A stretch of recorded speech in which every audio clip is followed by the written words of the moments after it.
What's up, guys?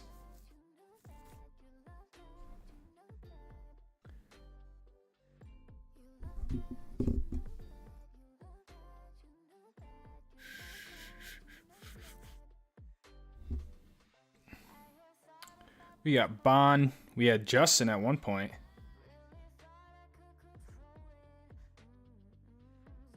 Eric, Chris. Highlight Kings, what's going on? Brecken, what's up, man? Vanessa Shirley, what's up, what's up? Nico says, love the streams. Appreciate that, man. Hello, Regina. Good evening. DC says, digging the beard and the mustache. Yeah, this is getting shaved like tonight or tomorrow morning. But yeah, the beard definitely grows if I don't within like a week. So what's up, Jeff? Can't believe it's already Wednesday in time for now. I know. It feels like I was just at that creepy little farmhouse streaming. I haven't gotten a video out because I was racing the whole time, and then my flight on the way back was a nightmare, so I didn't get in till Monday morning at like 4 in the morning. And then I left from there. I was just up in like Island Park, just outside Idaho for 2 days with Tara and her family. So I just haven't had a chance to get anything going. But I just finished up a video that's going to drop tomorrow. So it's, yeah, been kind of just one of those long weeks. But I figured I'm trying to make a point to just always be live on Wednesday evening, so it's consistent for you guys, and it's just another way that I can show up on YouTube. So good evening. Got the first mock with the Stoke logo, but it is a work in progress. My is on vacation. Hope to have something to show next week. Ron, do not stress it, my friend. I appreciate that you're working on it. I can't wait to see it. I'm sure it is beautiful. Thank you for stopping by another stream. Chris says Stoke Squad assemble. Guzzer 13. Hey Lucas.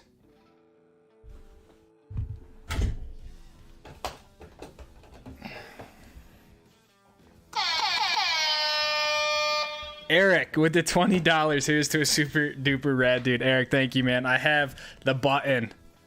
So if anyone deserves it, it is you, my friend. Thank you for the $20, dude. Thanks for being here. I appreciate the Stoke that you bring to the channel.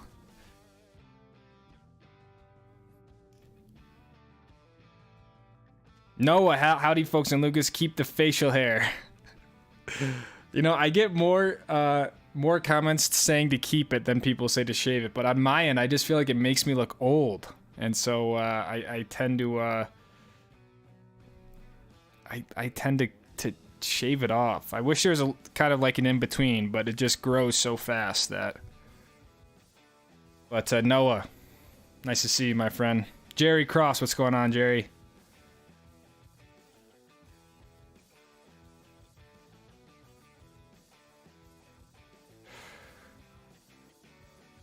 Eric with the other 20. Happy summer solstice, halfway to winter. I can't believe it, man.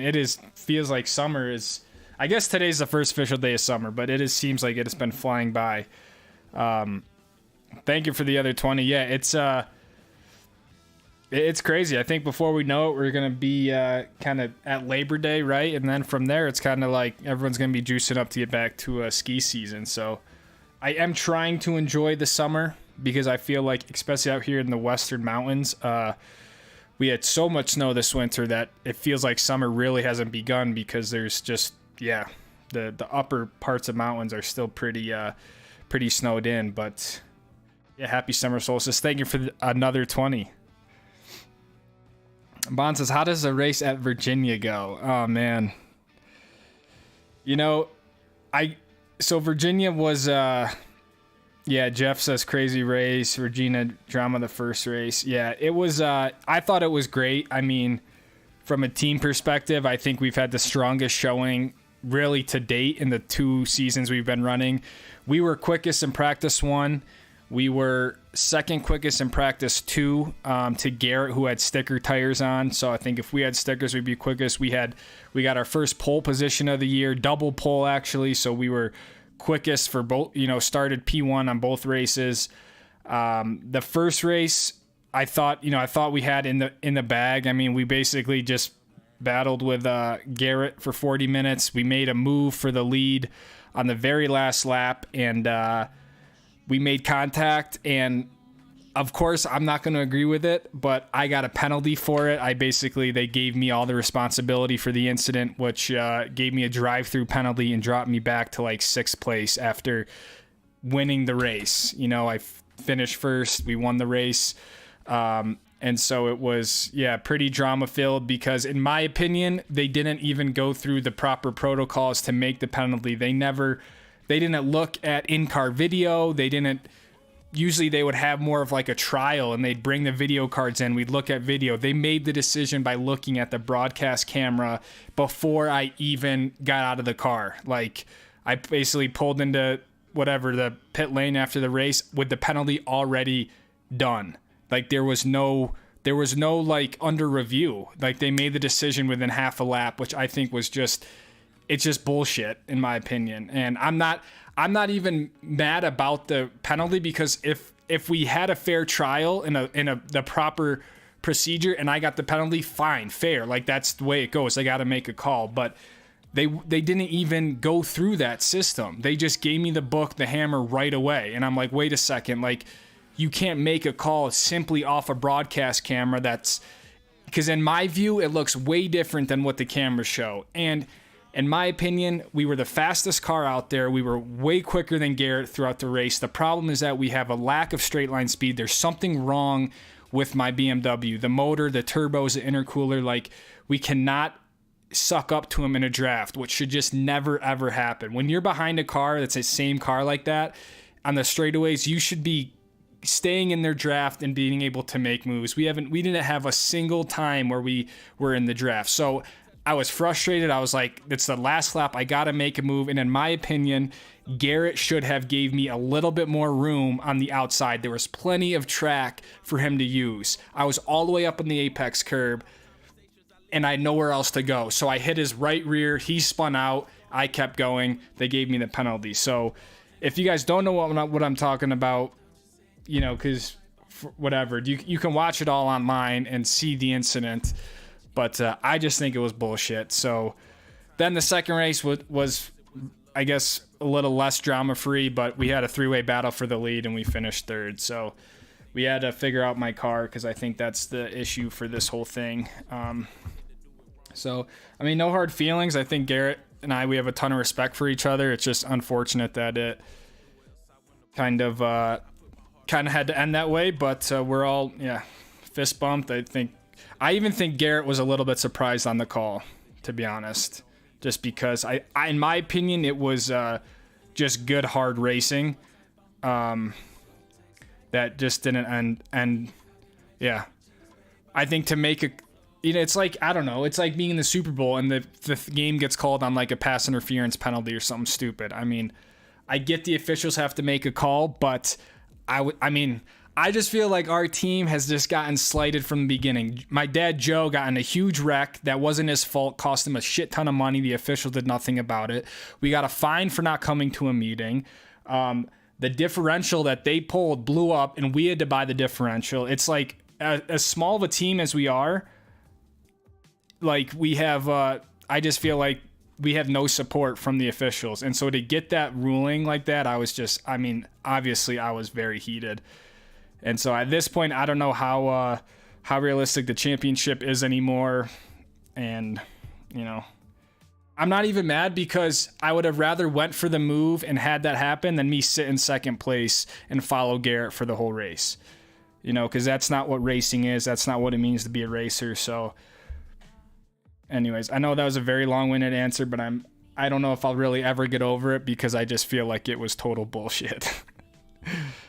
So Noah with the 20 again. Facial area looks good. If you think you look old, age means wisdom. So you have that going for you. Another day, another 20. Stay healthy, man. Noah, thank you so much, man. I will accept that as a compliment. Age means wisdom. I guess, I get a little bit more wise every year here, but I'm trying to retain my youth as much as possible. But thank you for the 20, man. I'm feeling good, feeling healthy.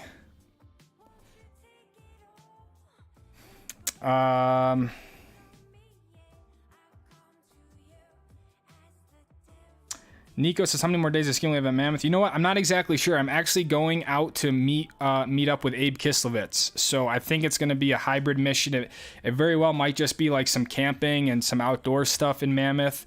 But he also said there's some...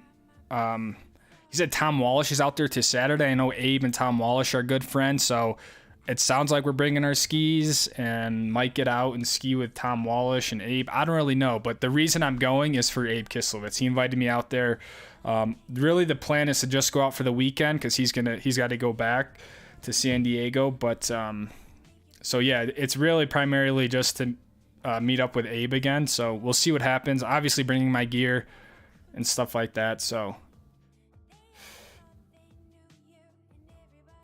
Penalty seemed a little harsh in race 1. I agree. I mean, like I said, I understand the officials have to make a call. It just didn't seem like the right way to do it. And yeah, I talked to the stewards there, Peter Cunningham. I talked to the race director. I mean, it went on and on because it was like, in my opinion, had we finished first and Garrett finished 5th, where he was, it really would have changed the championship fight. We would have been really back in the fight. We would have been just a few points behind. It really would have like made for a good fight. And now it's like, it's going to be really tough to claw back and whatever. Yo, you ever get sick while living in the van? I was carrying my wife for a few years and I have a very bad chest cold. Yeah, for sure. Getting sick in a van or, you know, like you said, in a car or when you're traveling nomadic sucks because it just feels like you can't get away from your space. It's like there's really nothing to do other than sit in a parking lot. So yeah, notably I got really sick once when I was up in Banff, Alberta on another van trip. I remember I just like ate soup for a few days and just it felt like it rained every day. That's a bad situation. Sometimes it's worth it to like check into a hotel room or something if you're really sick.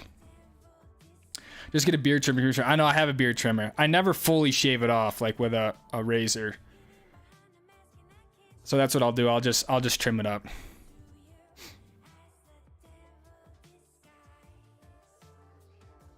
Keeping the Hondas happy. I think the Hondas are where they should be, to be honest. I don't think the drivers are that I just don't think the drivers are super strong in the Hondas, so Mark, let's go, bro. It was so sick seeing you on VR. Nice race regardless. You were ripping. I'll post video of footage I got from the weekend. Hell yeah, dude. It was great to see you, man. Great to meet Amanda. I'm glad you guys had a good time and it all worked out. So Mark was one of the 2 Stoke Squad members who came to the race. So Mark was there Saturday and Sunday. And yeah, dude, I'm super stoked you made it. Thanks for coming. Thanks for hanging out. And I hope you enjoyed yourself. It's a lot on my end on a race weekend, just with everything going on and trying to help the team and staying focused. So I hope I was present for you and all that sort of stuff, man. So thank you. My Father's Day in Palmyra, Virginia, with my dad says it was awesome. We didn't slaughter a hog. We killed a kid. What? We killed a kid and had cabrito, fire roasted goat on a spit. Had some pea-sized hail on Friday.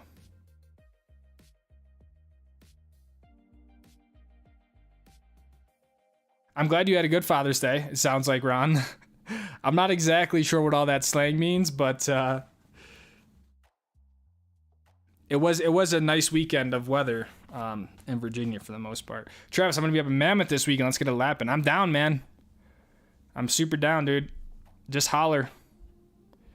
The announcers talked about the lack of straight line speed several times. Yeah, I don't know what it is. We have went through so many different things. We've changed the amount of tow that's in the car. We have no wing in the car. It's like, so now because we're gonna dyno both cars now that they're at the shop. We might replace the intercoolers, the turbos. I mean, it just sucks because on the data nothing really shows. So it's like there's just something super subtle. We don't know if other teams are doing something that we're not.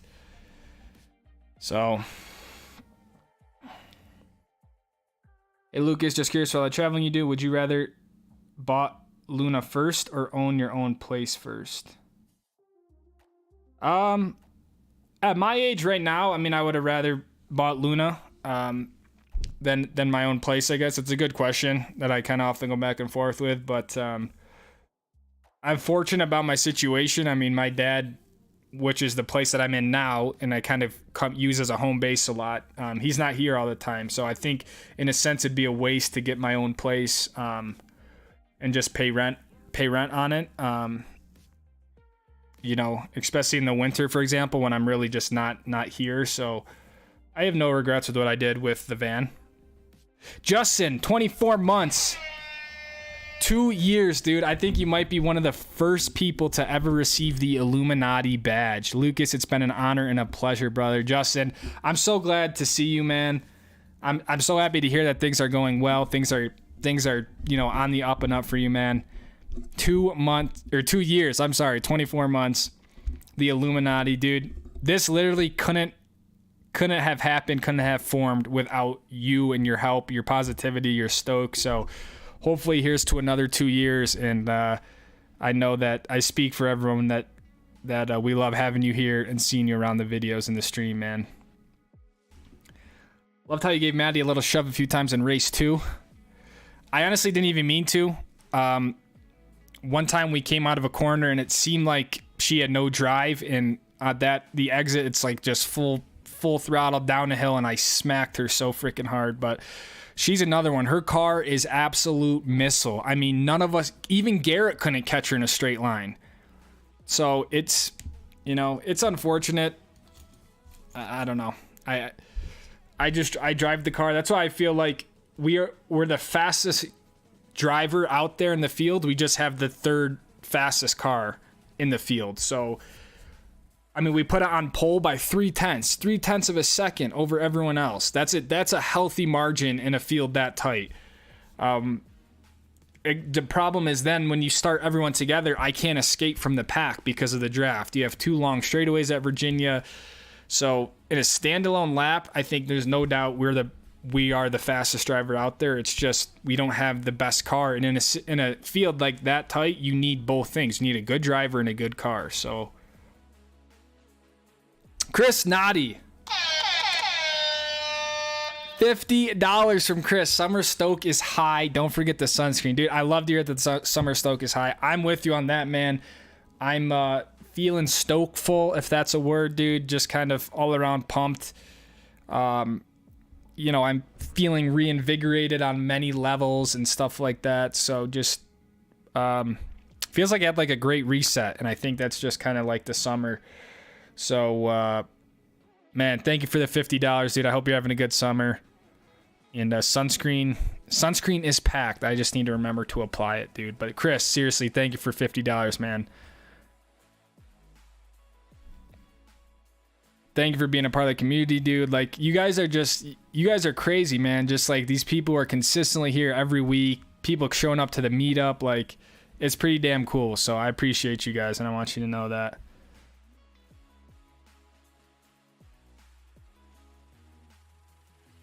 One nice outcome from your penalty was that Joe got a podium. Very true, Jerry. Joe did score his first podium because, yeah, Joe's been on another level, man. He's been doing fantastic. So, very, very stoked for Joe. Obviously, Joe was upset because his podium came at the expense of my win, if that makes sense. So, kind of a bittersweet thing, but if you look at it from a team perspective, we still had a car on the podium each race, you know, very strong pace, and Joe's getting very comfortable in the car, which is big. So now, you know, he started the second race P4 on the second row, which is huge. So now it's just kind of working with him to like, okay, Joe, your pace is very good, but now you got to kind of take it to the next level of racing. And, you know, I look up in the mirror after the first lap and Joe's already 2 seconds behind, you know? So if we want to attack this from a team perspective, Joe's got to now kind of get more into the racecraft side of things and really learn how to fight that pace throughout a race, you know? And that's where someone like, I mean, I encourage you guys to check out race 1 for sure, because I think it's a very good display of just very, like, 2 people. I mean, we were glued together for 40 minutes, and it might not seem like a huge deal or like a big thing, but it is a very, you know, to be that close for 40 minutes is pretty pretty incredible. So I think it was some of the best racing in the paddock all weekend between Garrett and I. So young goats are called a kid. I had no idea. I mean, I assume that you didn't kill a kid, but I didn't know that a young goat was a kid or baby goat. Bon, thank you for the 20, Bon. A little summer for the trip to see Abe have fun. Bon, thank you so much, man. I am obviously very ecstatic about going out there. Yeah, I think it's great on all levels just to stay in touch with Abe and again to learn from him, see stuff in a different season. You know, I mean, I really don't know what to expect, but it's gonna be very fun just to camp, hang out, and potentially maybe even do like some park skiing and filming. So don't really know what to expect too much, but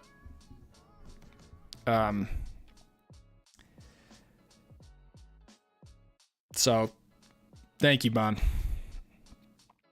Not that it will, but the van will slowly depreciate in value since everyone wants one. No. Yeah, I mean, of course the van will depreciate. Just, you know, it's a consumable just in terms of putting miles on it. It's a 2013. I mean, but I think a lot of people forget that, like, a lot of the vans, the Sprinter vans you see in the parking lots is, you know, these are close to $200,000. They're brand new vans. So my van is not anything near that, and we built it. So, you know, it's not as fancy as some of the new ones, but I do think it holds its own for barely a fraction of the price. So my plan with the van, honestly, is to use it for, you know, another winter, maybe 2 more winters. I'm not exactly sure. Try to sell it for something like $50,000, maybe $60,000, depending on what the market is like then, and use that money to buy a newer 4x4 and then build another van out. So I just got the van back from service Monday, so, you know, taking care of it, stuff like that, because she's getting a little older. But if you take care of these diesel engines, you know, they'll go a long way. So still a lot of life left in Luna.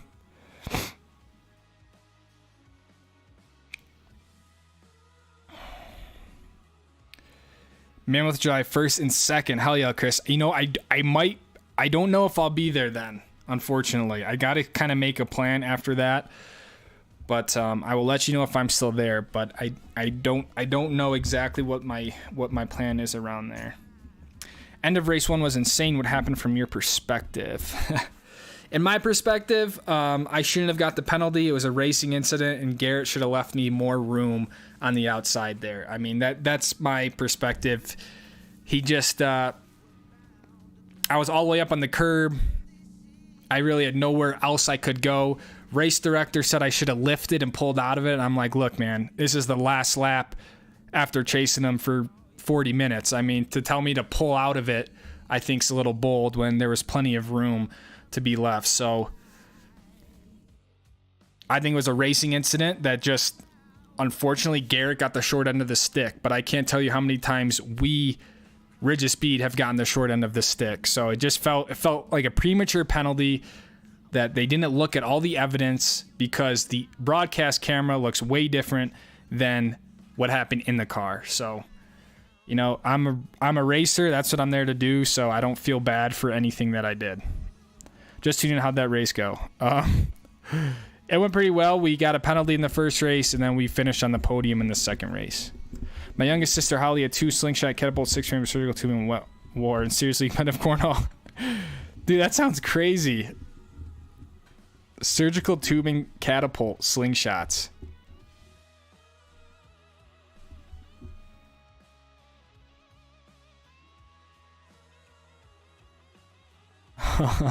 I'm glad you had fun, man. I'm glad you had a good Father's Day weekend. 4th of July Mammoth Trip Summer Meetup Sesh. It says Bridge Sony. I'm not exactly sure about the 4th of July right now. This trip this weekend honestly was a little bit unexpected. I got Abe texted me on Monday saying he was going to be there this weekend, so I was like, yeah, I'll go. But I was originally planning on pushing this trip a little bit later in the month to kind of overlap with the 4th. But I don't want to pass up an opportunity to hang out with Abe again. So, but yeah, if anyone's in Mammoth, this weekend or something, I'm definitely down to take a lap and say what up.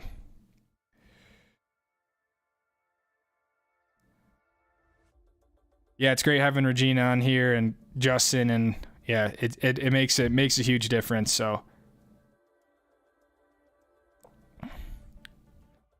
in a similar situation, I want to either buy a place or buy a van. I can travel to Mammoth, Utah, Baja. I enjoy snowboarding, paintball, and surfing. I appreciate your videos and input. Guzzer, thank you. Glad you find value in the kind of the channel as a whole. Buy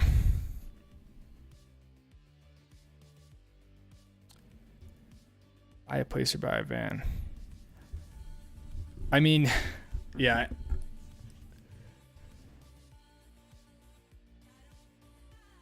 I guess it really depends, like where you're at in life. I mean, I don't know, financial situations, how old you are, if you got a family. I think I'd kind of always had a plan of having some sort of nomadic enabled life, and I've been doing it for a while now in one way or the other.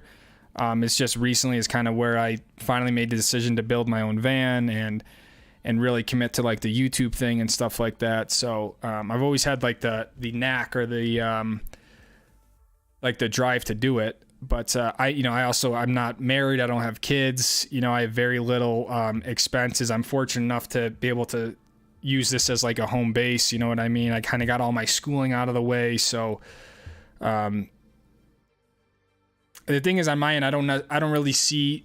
I'm not like, man, I wish I have like a house right now. So. But I will say having a van and traveling is not what. It's not all it's cracked up to be, what people think it is. It's awesome, it's great, but it also comes obviously with its negatives and stuff. Hope you're able to enjoy Father's Day with Papa Joe. Chris, thank you. Yeah, it was great. I mean, I think just spending all week with him and yeah, being at the racetracks, kind of no better way to spend it. But we did get screwed on the flight home, unfortunately, but we'll take that. So yeah, it was good to at least physically be with Joe. Joe actually left today. He's up in Whistler now skiing. So that dude he just goes from one thing to the next, man. So he's skiing moguls up in Whistler. Thanks for the props on the today. Dude, you're looking big, man. You're looking good, dude. And of course, man, of course. Also, more paintball videos coming from Guzzer. Guzzer, good question. The short answer to your question is yes. The long answer is that I've been going back and forth about this, but I am basically planning on making a separate channel for paintball videos only. I've just kind of realized that a lot of the people are here for like the skiing, and that's what a lot of people signed up to see. So I would love to make like a dedicated paintball channel that has more about gear and playing and all that sort of stuff. So I haven't really rolled out any of that. I think it's a big undertaking, but I do think there is some space for high quality sort of paintball videos, similar to what I already do, just make a designated spot for it. That from a business standpoint, I think is a smarter idea. But yeah, I want to share a lot more paintball stuff. Do you prefer the chaser or the one being chased? Jeff, good question.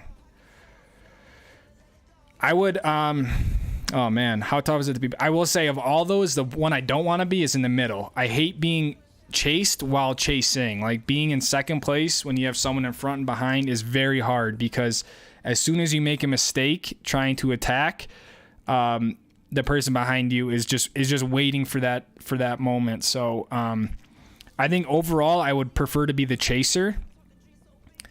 But being the chaser means you're not winning. So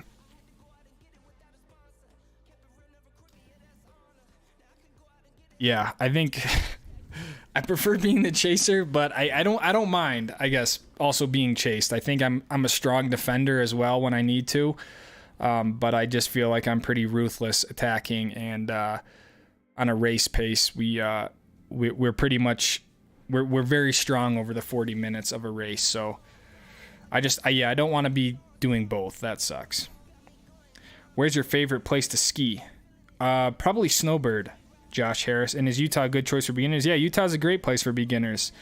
You just got to kind of, I would, if you're a total beginner, I think a place like the Cottonwoods might be a little bit overwhelming. But places like Park City is great for beginners. Deer Valley is great. Snow Basin. So I think, I think Utah's one of the best places in the country to ski, and every place is pretty much beginner friendly. It's just a matter of knowing where to go. Felt super strong today, dude. You look like it, man. I saw that deadlift number. We just got to get that squat number up, man. Got to get the squat number up. If you want to build equity, but if you want to travel and venture by van. Yeah, very good point. Yeah. If you're trying to build equity, I would not recommend buying an adventure van and driving it all over the U.S. because that's going to do nothing but depreciate. But I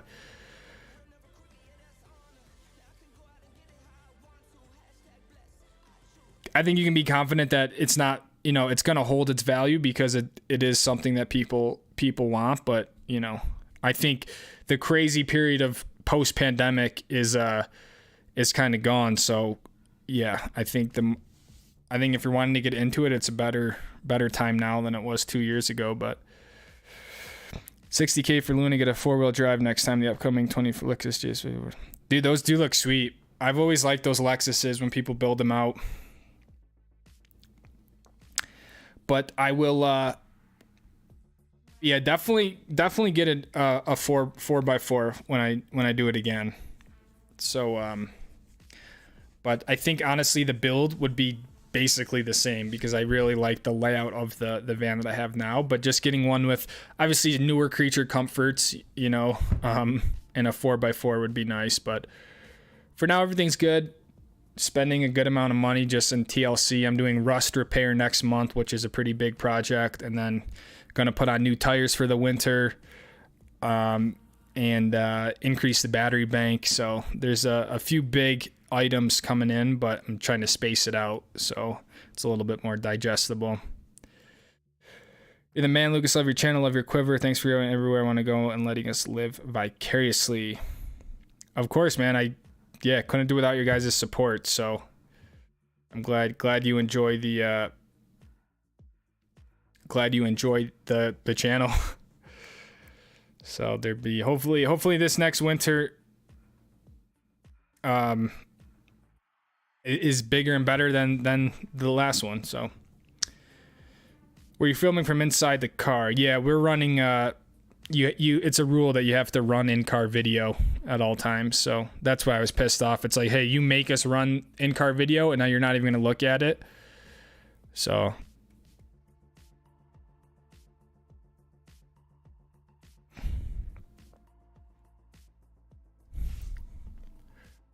what time did your food come last week? Dude, it didn't come till like 10 p.m. Because I got off the stream probably like 9:30. Yeah, it was kind of rough. But, funny, the other Stoke Squad member who came to the races brought a bunch of food because of that stream. They brought like all these chips, this sort of like, it wasn't banana bread.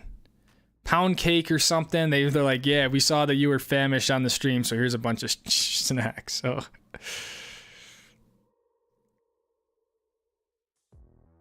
what's your plan for hiking trips the next few months? Good question, JJ.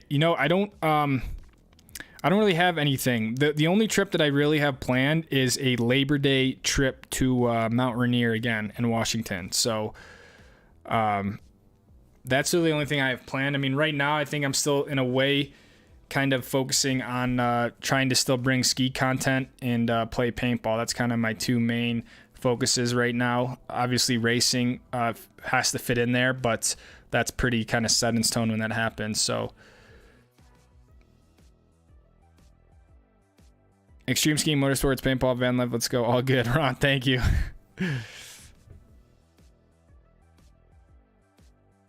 Just making it to the stream and watch both races. I don't know shit about racing, but it seemed like a shit ruling in a couple of corners for that you gave Gary plenty of room. Dude, I agree. And obviously in our post-race debrief between Garrett and I, which, you know, started off pretty heated, that's exactly what I told him. Like, dude, we were side by side plenty of times throughout the race in that same exact move, and I gave you the room and I even backed out of it. And last year, the funny part and what really pissed me the hell off, last year we had that exact thing. I was in Garrett's position, he was in my position, he hit me and spun me out, and they called it a racing incident and my race was ruined. That's what really ticked me off, is that exact thing happened to me, except I was the other car that got the short end of the stick, and they said, oh, sorry, it's inconclusive, racing incident. That's why I think Garrett knows that he got away with that one. Of course, another one. I think it was a bullshit ruling that happened way too quickly. To just give the win away to these other people, it's like, how can you even accept the win when you just get it like that? It's like, it wasn't like it was a malicious move. It wasn't like I did it intentionally. It wasn't like, yeah, I'm going to crash Garrett here. Like, no, none of that happened. It was just hard racing that unfortunately no one wanted to give up the space. My squats are garbage. I'm going to be focusing on them over the next 3 weeks. Dude, they're not garbage by any means. I mean, that's still super solid. And I'm just kind of messing with you, to be honest.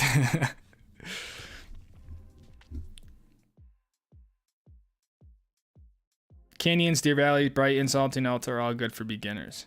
Yeah, great resorts. Like I said, I feel like any resort can be good for a beginner. You just got to go toward the kind of beginner area.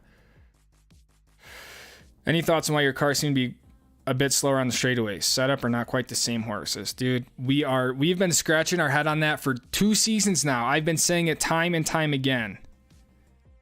Because because the thing is, what I do, like with Joe, is I pull the data from both cars and then I help Joe. Okay, like I'm carrying more speed in this corner, I'm braking later in this corner, right? So I'm seeing the speeds like to the 10th of a mile an hour, and every time we get on the straightaway, Joe gains all the time back. And so I'm like, man, I'm carrying more speed, I'm on the throttle sooner, my car's just slower. So we've been working with BMW Motorsport on this. Like, we've changed spark plugs, we've changed coils, we've done different alignment specs on it, and it's like we totally lost on it, man. So now that the cars are back in New York at the shop, we are going to bring both of the cars to a dyno to get a read on what's actually happening. Are we just down on horsepower, or what is it?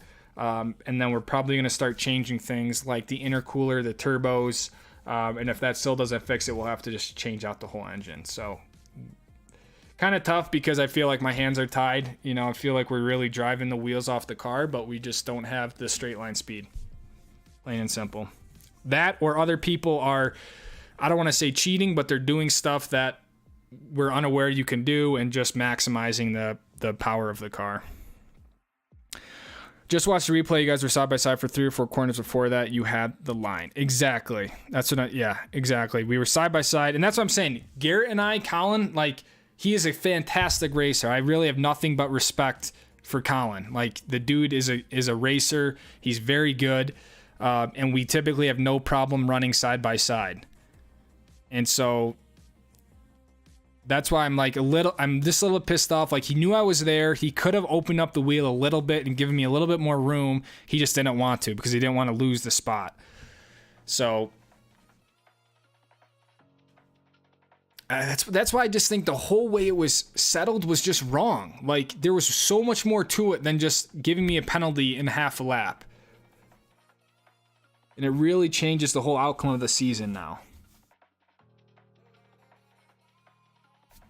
The demand for RVs, 40%. Yeah, I definitely believe it.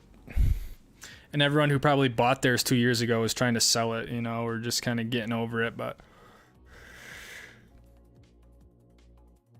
how much would buying and building a full van living setup cost? And what are expenses like gas? Maybe interested in van life. I mean, that's kind of a complex question. I did make a video on this a long time ago of all my costs with the van. It obviously depends like what year van you get, what type of van you get, and how, you know, what you're building out. Are you using a lot of electrical? Are you, you know, are you just going with kind of like a basic build with a bed in the back and using a camp stove, right? Like, it really depends. But because I can really only speak for me, I bought the van for $19,000 and I spent about $12,000 on the build in a lot of time. So it's obviously went up now that I've added things like the rear boxes and the light on top and other stuff. But the initial build when I first did it was $11,800. And the majority of that was the electrical. The batteries are expensive, the solar panel, all that sort of stuff. So again, it really just depends what your goals are, what kind of van you get, all that stuff. Only thing I could see was maybe the curb kicked you straight into his corner pedal. Yeah, I agree. And from that angle, that's what it looks like, right? It looks like I got on the curb and it kind of just looks like I lost control of the car and hit him. But I still think if you look, there's plenty of room he has to the left of his car, you know, and I just think that's where I think it's almost, it wasn't like I completely understeered off the corner and just ran into him. Like, I was all the way up on the curb because I knew I had nowhere else to go. So that's why I just think, like, when it goes either way like that and it's kind of inconclusive, there's this and that, like, that's what a racing incident is. But to give me 100% of the blame, I'm glad they didn't give me penalty points on my racing license, because that would just been ridiculous. But I just felt like I had, like, I just thought it was premature. I thought after all that, it was a pretty harsh penalty. And I just don't know what they wanted me to do, really. What would be a good place to ski in your area for intermediate skier? Honestly, any of the same resorts. I mean, Park City would be great. It's got tons of good intermediate blues and stuff like that. Solitude would be another good one. Deer Valley, Solitude.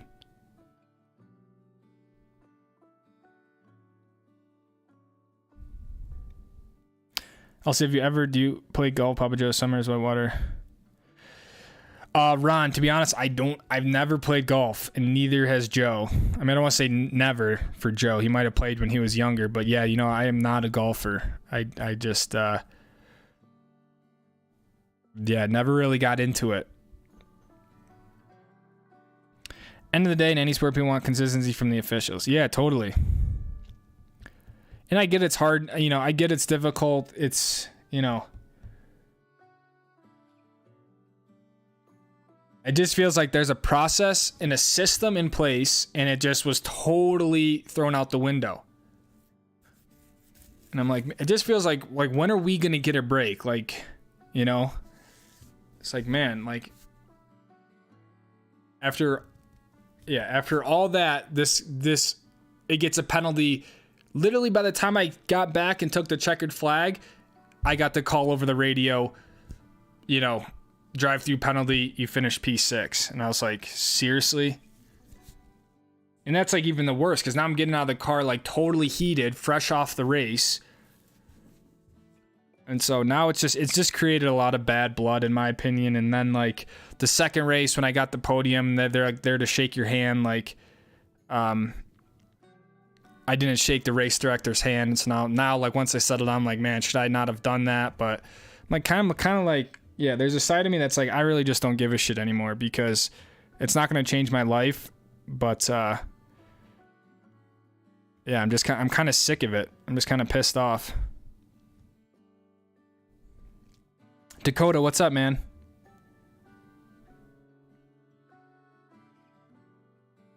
Brecken, what's up, man? Howdy. Maybe you should drive Joe's car. You know what? I did drive Joe's car, and that's kind of why, you know, why it points even more to a problem with the car, because BMW was saying, oh, maybe it's probably just different driving styles. And I'm like, I knew that really wasn't true. I've been doing this for almost 10 years now, you know, so I drove Joe's car and it's the same thing. So yeah, there's just something that's not right with the car, unfortunately.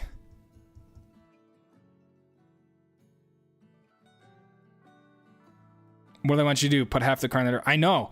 That's what I'm saying. I mean, could I Could I have done that and put my right side in the dirt? I guess, but just, oh man, and like, believe me, man, like Saturday, you know, after the race, we went, I mean, the whole team was distraught. When I say the whole team, I'm talking 3 guys, you know, so, and I feel bad because it's like, that's my job, is to go and drive the car and reward them for all the hard work that we put in. And then like that shit happens. And then, you know, and then we have all the damage, right? The oil cooler was all messed up. The front bumper was destroyed, you know, and it's like, ugh. Just frustrating, but that's, you know, that's racing. That's what I love and hate about racing, man. It's like you can be on the high of the high and the lows of the lows, dude, like all within 24 hours. So I just don't think it was fair. And like I keep saying, I wouldn't even be mad if I would still be pissed. I'm not gonna lie, like I wouldn't, but I'm just saying, I would feel better about it if it went through the proper thing and they looked at everything, we talked about it, and they still ruled it, me responsible. I'll say, okay, whatever, you know. But the fact that there was none of that, here's what they said. They said you can appeal the penalty. It's $1,000 to file a protest. If you're right, you get the money back, and if you're wrong, you lose the money. And it's like on our end, we're like $1,000. Like this isn't. It's a lot of freaking money, you know. And I'm like. It's like, that's your job as stewards, is to look at this shit. I shouldn't have to pay you more money to look at this. I think Luna needs a disco ball. I agree. That would be rad. Get a little dance party going. Mammoth versus Cottonwoods van life. I mean, you can't stay anywhere in the Cottonwoods. So I don't know if you just mean like Salt Lake City more. But the Cottonwoods are a watershed, meaning really a lot of the town of Salt Lake gets their drinking water from the rivers and the streams and stuff like that from the Cottonwoods. So you can't have dogs up there and you can't camp up there, and they patrol it very heavily. So Mammoth is way better from a van life perspective, both in the summer and the winter. But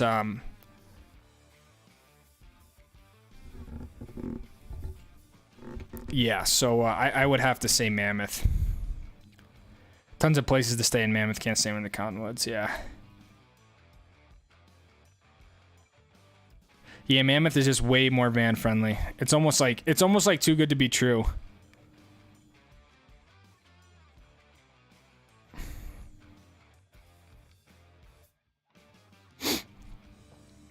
I'm in San Diego, my best friend lives in Conwood Heights. Nice. Both are pretty rad places, San Diego. Isn't it obvious, Mr. Katani? We want you to lose. That's what it feels like. That's what it feels like, but you know what? It's all good. We're used to it. Sitting here listening to Lucas talk while filling in timesheets for work. Well, at least one of those two things is fun. Hey, filling out timesheets means you're going to get paid, so. It took them 60 seconds to make that call. I think it's bullshit. They should have just suspended the results, right? That's why they have provisional results before they go final. Looked at all the video and then made the call. They had plenty of time to review it. Instead, they just give me the penalty right away. I stayed at Cliff Lodge, a snowbird for the first time, and don't know how I'm going to deal with anything else now. Yeah, if you stay at the Cliff Lodge at Snowbird in an epic snow year like this, there's not going to be much more that gets better than that, man. So the Cliff Lodge is sick. Ron! $20 from Ron. You know, regular rust repair or whatever. Thank you for the stream. Our small summer frat. Love everyone here at your team squad. Ron, we appreciate you, man. Thank you for the $20. Thank you to everyone. Bond, Chris, Justin. You guys have been fantastic. Noah, Eric. Ron, thank you, man. Yeah, rust repair is coming up in the middle of July, so it's a lot of money for seemingly very little improvements, but I know that fixing, rust is kind of like a cancer, so I would rather take care of it. But Ron, thank you for the 20, my friend.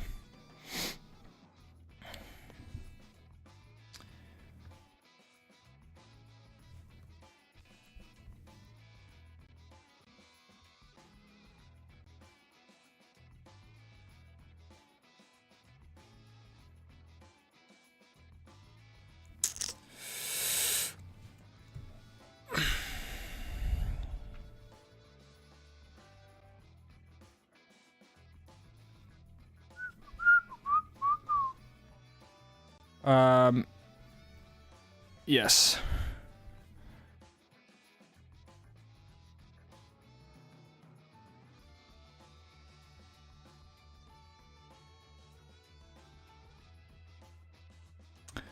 That is the link to the race, for those who want to check it out and see what I keep harping on. And I think Eric says it kicks off at 49:20, so that you can kind of see the whole thing transpire. I love San Diego, says Dakota. So do I. San Diego's nice. It wasn't the dirt, grass was flying off the curb. Yeah, I just don't think it was really entirely his corner. That's the thing. Like, I think he had to leave more space. I was still there.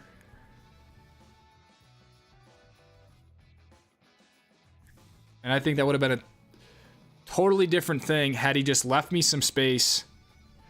And honestly, he probably would have passed me back down the back straightaway. He probably would have drove around me again like he did in the middle of the race. So I'm not even saying I would have won the race had he left me room.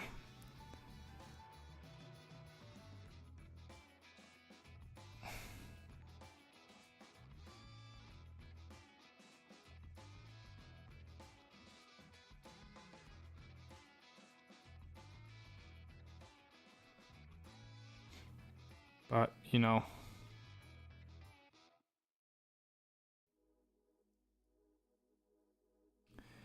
it's over with.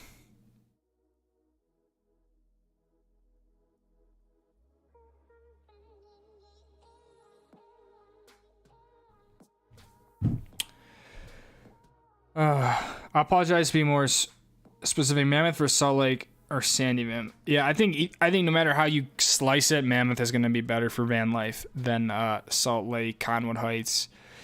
A lot of Salt Lake, Conwood Heights, Sandy, Vanlife, especially in the winter, and probably in the summer, is really all just stealth camping. You're going to be sleeping in like parking lots, side streets.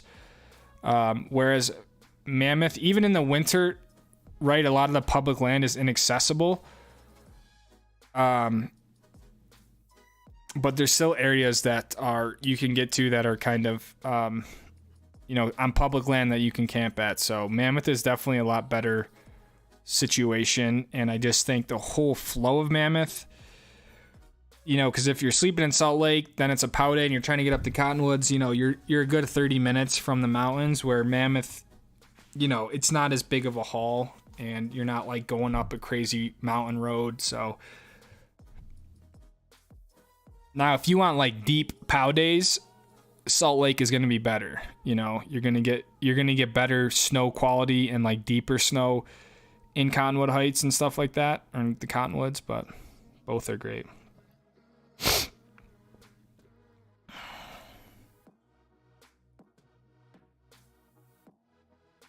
Appreciate this channel, and I know I'll see you guys on the slopes eventually. From Guzzer. Hell yeah, man. Take care. Sounds like a scam, or they wanted Garrett to win. Yeah, I mean, I want to believe all the conspiracies and whatnot. It's just, I don't know. I just, at the end of the day, I feel bad for Joe and like Alden and Tyler and Clinton, the guys who are working on the cars, because I've said this plenty of times. And it, unless you guys really know racing or you've been to the events, like these, a lot of these teams have 10, 15, 20 people, so we're a very, very small team, relatively speaking. And a lot of teams have a lot more support and stuff like that. So, I just feel bad. Joe funds all of it. So it's like, and I feel like every race so far, I've smacked the crap out of my car. Like my car looks like a pinball at this point, and so then I just want to give good results for the team. And that's all my job is, and that's really all my capacity is. So it sucks to get it taken away from you.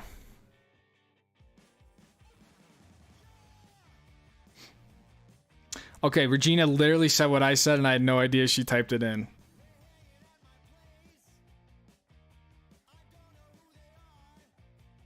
Yeah, I mean, like, spot on. the canyons, Cottonwoods can be very tricky to get up. So it's incredible. I think it's the best skiing in the country, you know, is Snowbird, Alta, or any of those places on a POW day. It just really doesn't get any better than that. It's just, yeah, being prepared, and it can be very tough to get up. You didn't expect the horn, says Putin. Yeah, we got the horn. Dakota! We got the hype button back. Thank you for the 420, Dakota. Good to see you. I assumed you had dove in and punted him with what you said earlier. Wasn't expecting side-by-side racing. Yeah, dude, there was no... That's what I'm saying. Like, it wasn't like I came from really far back and, like, ran into him and spun him, like... And that's an incredibly tight sector of the circuit. It really is. Like, it's tough to go side-by-side there. But... And even if you go back...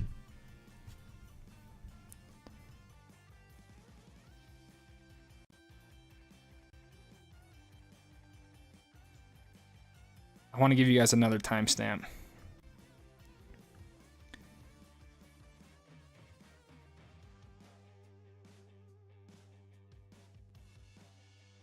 Okay, so now go to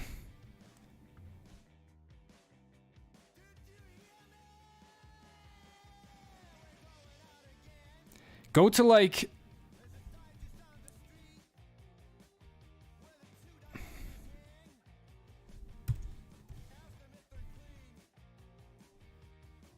go to like 2850, for example.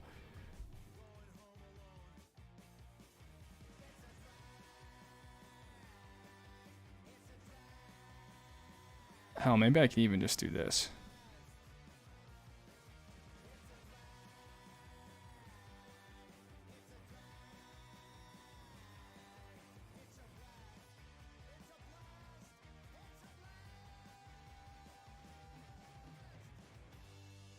Hello?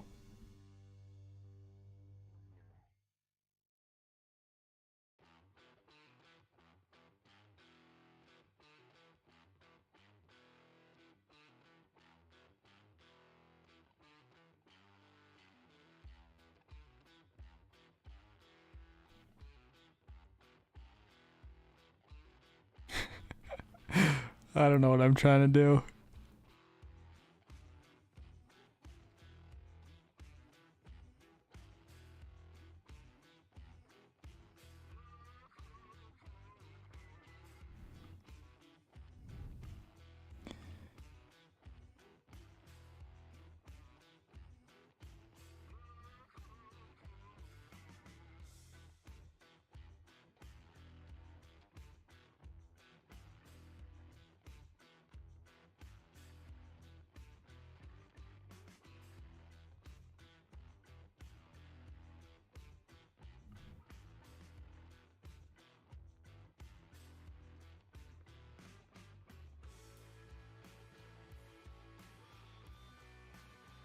Well, I don't think that's gonna work. Yeah. Anyways, if you are interested, you can go to that timestamp and see another instance of the race where we gave each other plenty of room and it all worked out.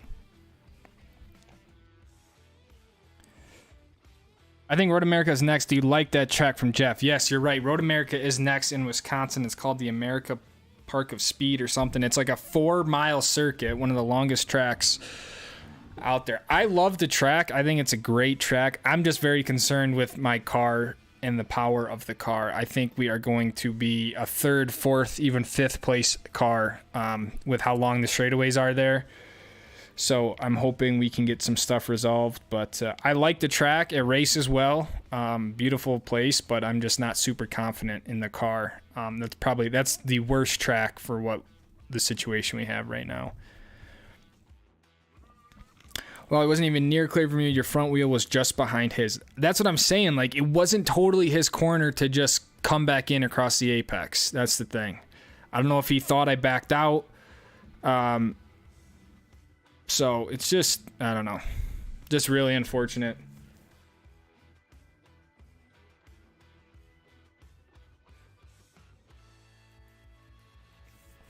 But I mean, we've just continually shown our pace, right? Like we're always fighting at the front. You know, we got the win in Texas. So, Eric. Okay, Sarah. Whatever will be, will be. The future is not ours to see. Okay, Sarah. What will be, will be. Thank you for the $5.05, Eric. You're right. Whatever will be, will be.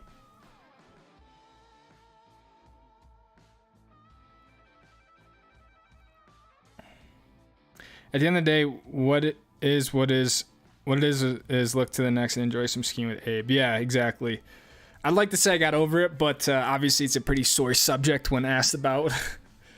But like I've said, it's not going to change my life. You know what I mean? It's not like, you know, it's a victory in Le Mans or something like that. It's just, yeah, I'm very competitive and I want to win. And I think, you know, from a championship perspective, it kind of hurts.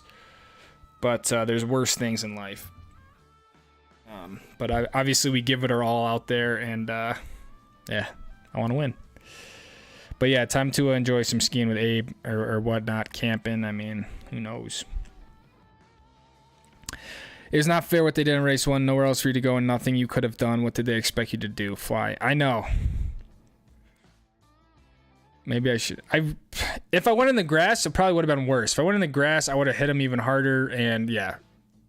So.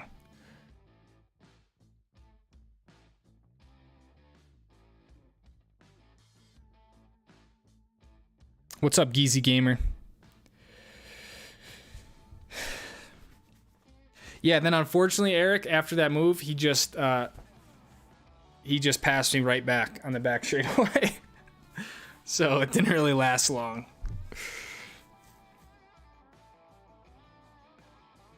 I was like pushing the pedal down as hard as I can. I'm like, is my pedal all the way to the floor? Because I have no straight line speed.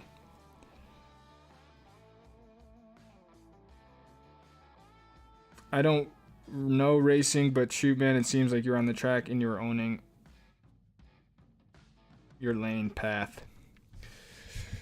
Yeah, man, I mean, it's tough. I get it. It's a hard call to make, but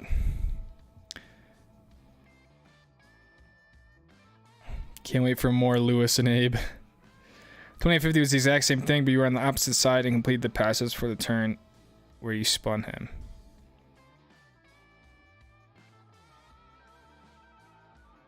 Yeah, but see, even that, like, I don't appreciate the announcer saying Catania spun Garrett. And like, even in your, I know you probably didn't mean it, but like, I didn't spin him. It wasn't like that, you know, like we made contact.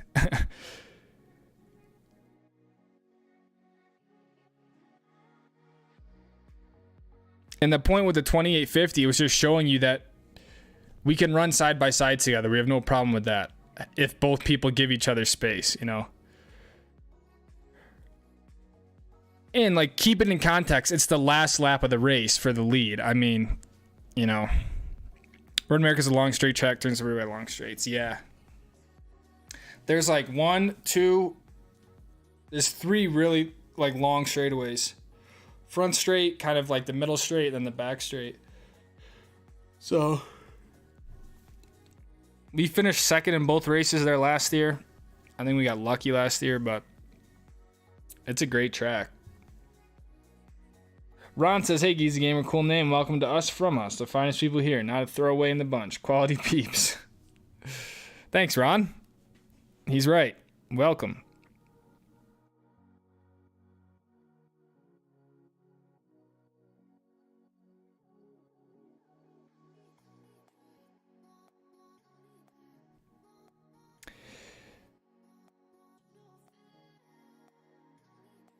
Any 4-6 I'm not, Jeff. I got asked to do the Utah one, but it coincided with another thing I had going on, so I'm not gonna be able to do the 6-hour Utah race. So no endurance races this year.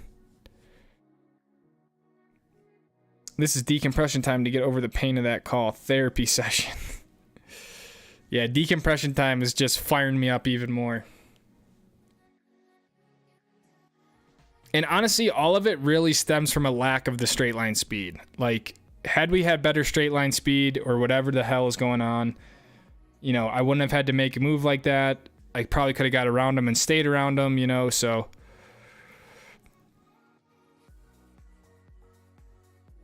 If you were hair further forward, it just bumped side to side. Yeah. Yeah. We probably would have just bumped doors and I would have pushed him off track. But, need DRS or curse? I know, right? We need a push to pass button. That'd have been nice.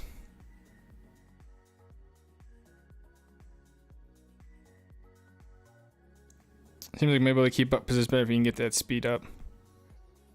Yeah, I mean, it's just an issue with the car.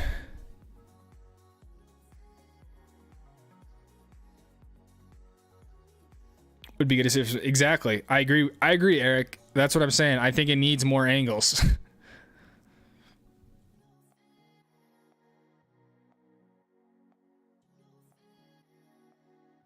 I think if there was some sort of rear camera angle or like something rear and elevated, almost like a helicopter type view where you can really see the positions of the car.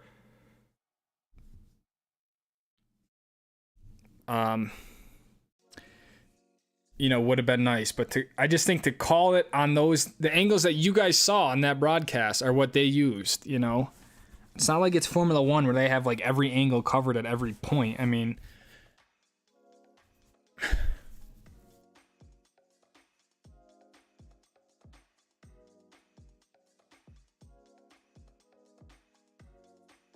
how old is that hat you're wearing? This hat is super old. This hat is actually was my sister Olivia's hat because she got a penny board and then I somehow took it. But it's old. Years and years. This is my summer hat. Turn 5 Road America is my favorite. Long downhill. Sure, you know. Yeah, turn 5. Yeah, that's a good one. That's a really fun area. Lots of good passing goes on there. Very high speed to then very slow speed, so yeah, it's a great turn. On site, the reverb through the trees is killer. Yeah, I could see that or hear that. It's a great track to watch from and stuff. You got to make it out there, Eric. Come on out. Easy Gamer has been around these parts for a while. I know, right? Easy Gamer always stops by every once in a while, every few weeks. Called Thunder Hollow, IIRC.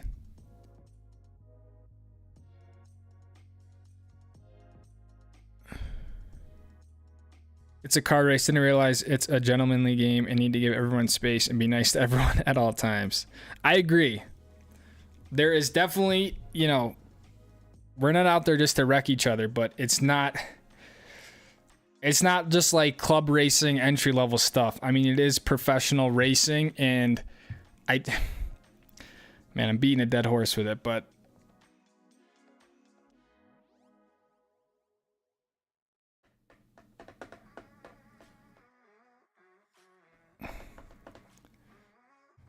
all it had to do was be a racing incident. It's unfortunate that Garrett spun out and finished where he was, but it's too inconclusive to make a call. It's a racing incident. There was no malicious activity on my part or Garrett's part. So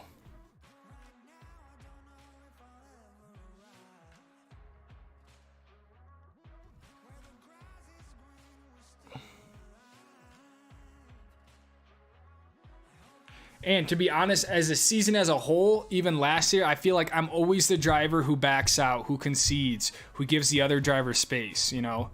And so I've just, especially this year, I've just gotten sick of it. I'm like, I'm not always going to be the one to back out to avoid the wreck, you know? You have the new cooling system, right? Yeah, we have the it's called the hot weather kit. It's just bigger radiators. So yeah, we have those cars running a lower temperature, but still just doesn't.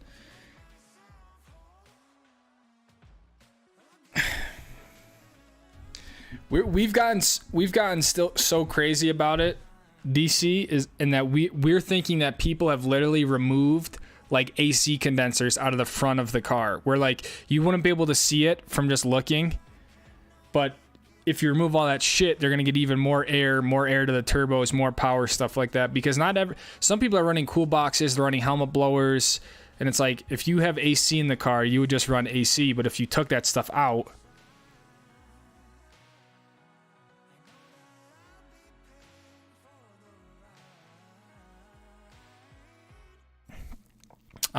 it's like we go on and on about this shit, and it's like we were there for a week last week, you know, so it's like we've just been going round and round about all this.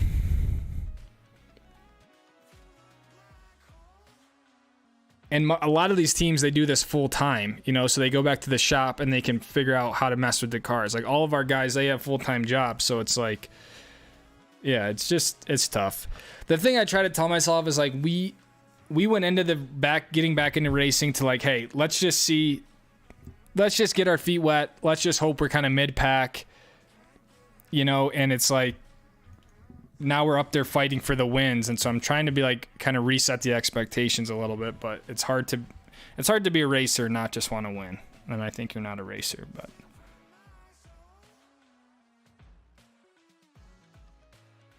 Do you ever wash the hat? I don't think I've ever washed this hat, so I probably should. Nothing against Maddie, but she was given the win when she wasn't even competitive in race 1. Different story in race 2. Yeah, I mean, nothing against Maddie. I mean, for her age and whatnot, I mean, she's obviously a great driver. You know, it does suck that she was just given the win, but that's kind of what's got to happen.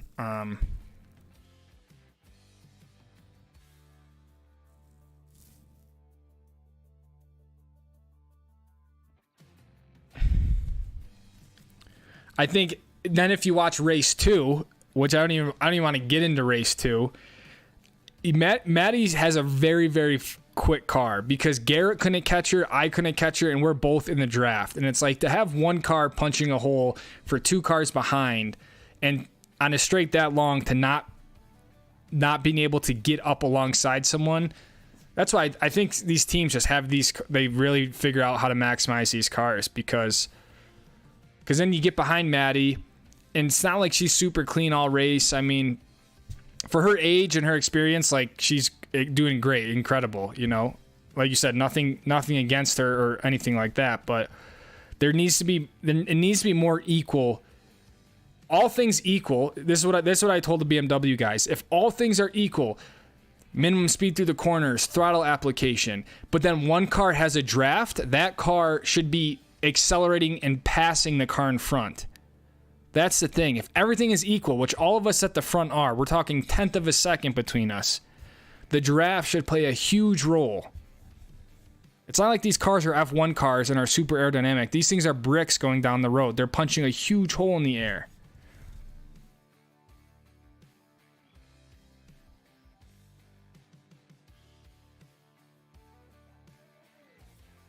Have you been to SC Village to paintball in SoCal? No, I have not. And honestly, I had reserved a spot in the Ryan Greenspan clinic this weekend in SC Village. But the whole thing with Abe came up, so I'm putting the Greenspan clinic on hold, I think, and going to Mammoth. But I'm planning on being at SC Village sometime this summer. The fact that you had exact same thing happen to you last season seems to be the sticking point here. Yeah, I know. That's where I'm so pissed off about that. And fair to the Stewart's point, they're like, well, you know, last year doesn't matter about this year, right? Not, you know, so, and I get that. I'm like, yeah, you're right. Last year has nothing to do with this year. Is Mammoth still open for skiing? Yes, it is, Edward. Lucas says, I race you this way because he finds you a threat. Keep that in mind and use it with confidence. Thank you, Geezy Gamer. Yeah, I mean, I have no problem with the way he races me. You know what I mean?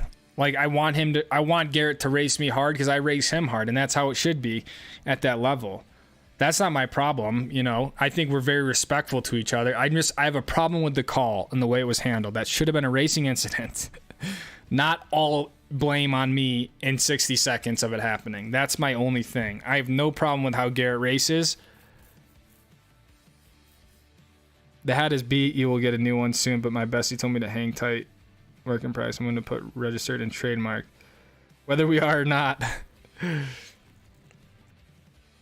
The hat is, it's dirty, but it's honestly holding up well. For some reason I really like this hat. I don't know what it is about it. I think some hats don't fit me well, and this one does.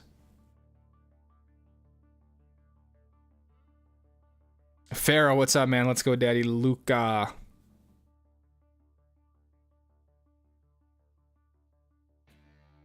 Any chance of getting hired as a driver?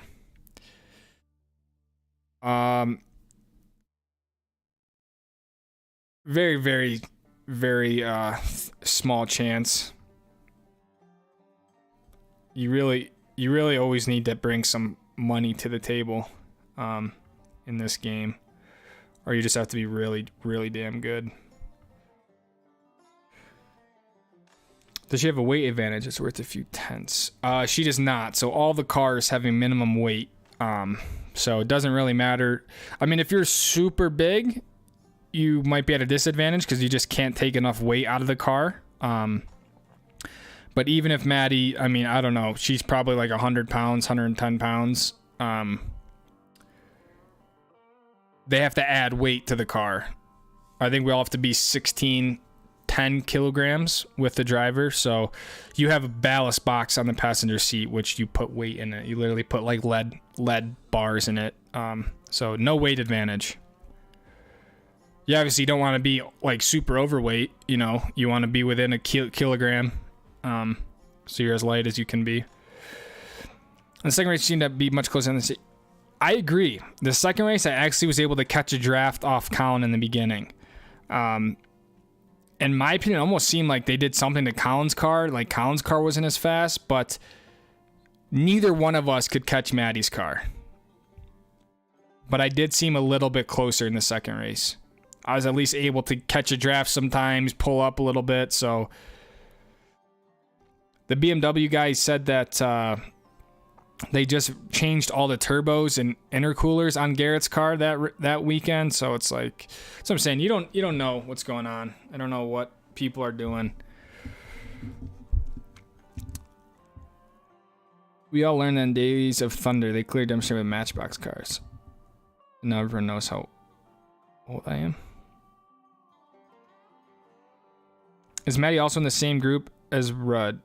Yeah, she's in Fast Track Racing, so she's got the same team as Rudd was. So yeah, that team has done BMWs for years now, long time. They've been racing BMW, so they got them figured out. And yeah, obviously, you know, they won the championship 2 years in a row, so they got all the data, all that stuff. So.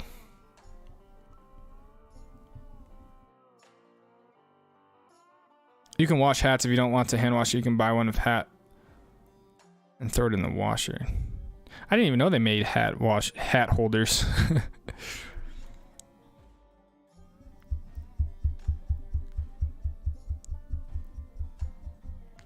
Do they check every race car on the weight? Yeah, they do, Bond. They check it.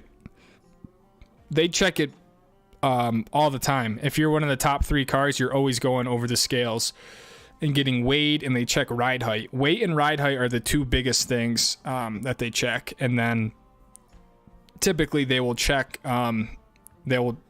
anything they want. Sometimes they'll say pull the exhaust off or pull the fender liner out. We want to see this and that. So but they're always checking the weight and the ride height.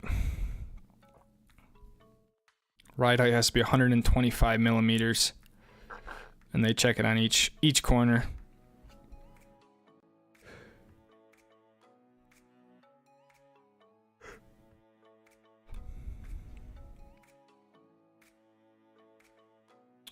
What channel can we see the races live? The channels are streamed on a called GT World.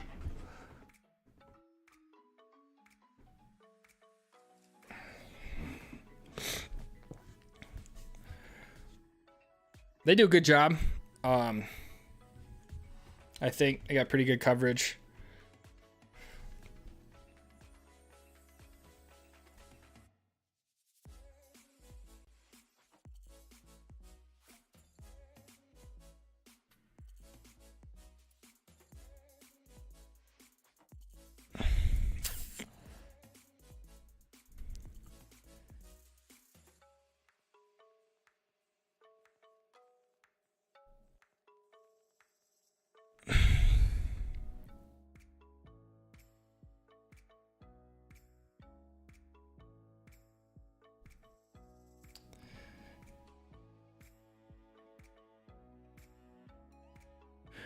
So yeah, if anyone is in Wisconsin or Florida, Indianapolis, and they want to come to a race, I can get everyone. I can get tickets for people. So if anyone is more interested and want to check it out in person, yeah, I can definitely hook you guys up.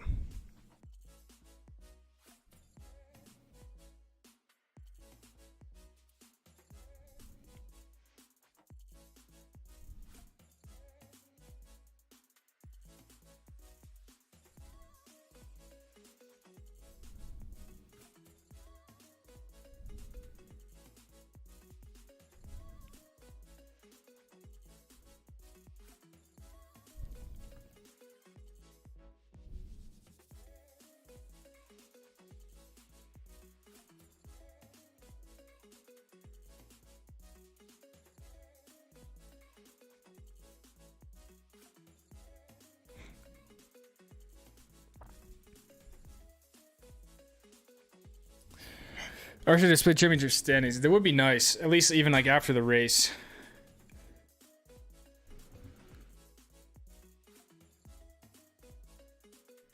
Little recap of where the standings are.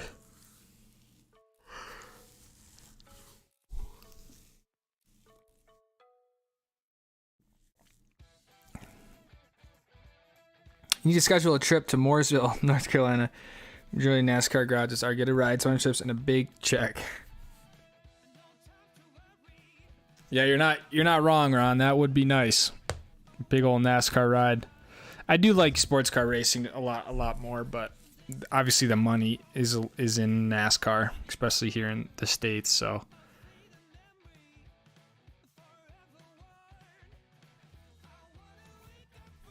I get nervous and excited for the race came in as I review. You know, I get super nervous, especially because there's so much like hurry up and wait. You got to bring the cars up to grid, and then you wait, I don't know, 10 minutes, and then, okay, it's 5 minutes, you got to get in. Then you get in, you bring it out to pit lane, and then you got to wait sit there for 10 minutes, and it's like so much buildup. And I get so nervous. I'm like, yeah, I feel like I have so much pressure on me. And then it's like as soon as the green flag goes, it all just goes away. And it's like all the nervousness is gone. And then it's just racing. Then it's like I know I have 40 minutes to get it done. And it's like obviously it's a very unique thing, and it's like one of the only thing where you're so focused for an extended amount of time. You know, that's like, it's rare that you are doing anything in life where you're just 100% focused without like a small break or something. So it's almost like I black out for 40 minutes and it goes by very quick once I'm in the race. But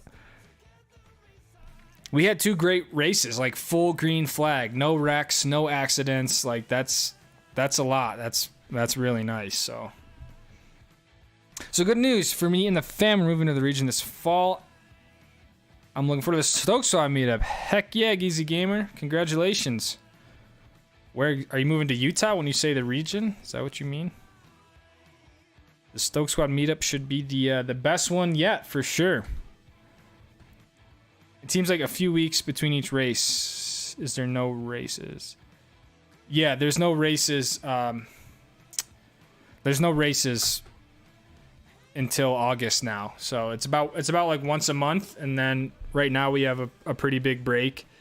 We have all of July off and like 2-3 weeks of August off. So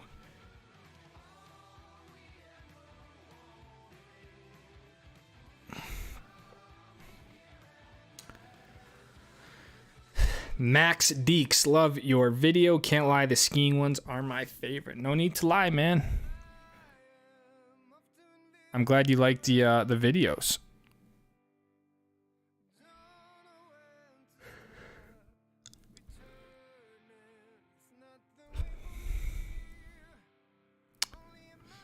Oh man, all this talking got me tired.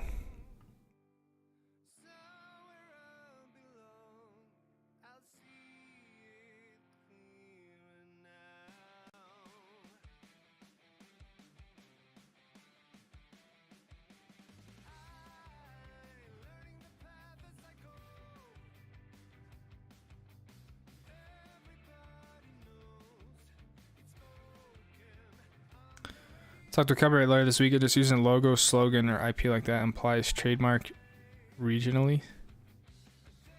Is that good or bad?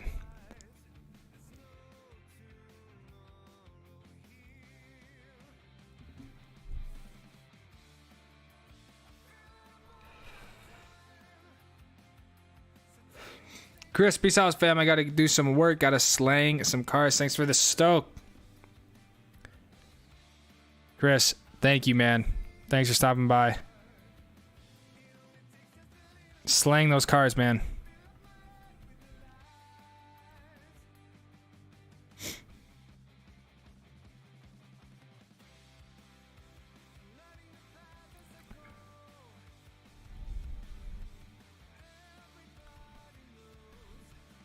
Slang those cars, dude.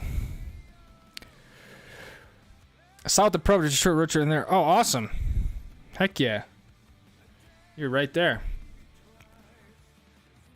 We will I am basically like 95% sure the meetup is going to be the same format, Park City and Solitude, to hopefully appeal to people of both passes. So yeah. Stoked to have you there and finally meet you, Geezy Gamer. I'm going skiing in Canada. Banff to be an instructor. What type of ski would be good for a bit of all type of skiing?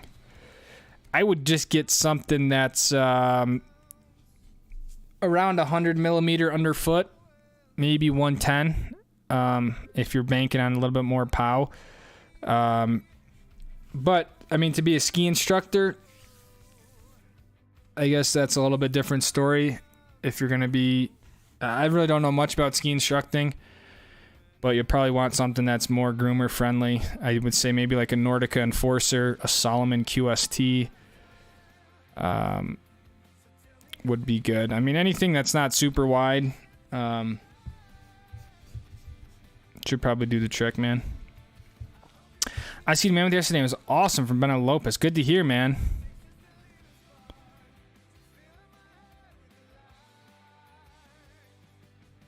Good to hear. Is the upper mountain still open? I used to do autocross and that was pure adrenaline rush. I drove on a track day and that was like a relaxing ride in the park. But there was no racing. It was different it was different having all that room to slide through the turns. Yeah, track days are a good way to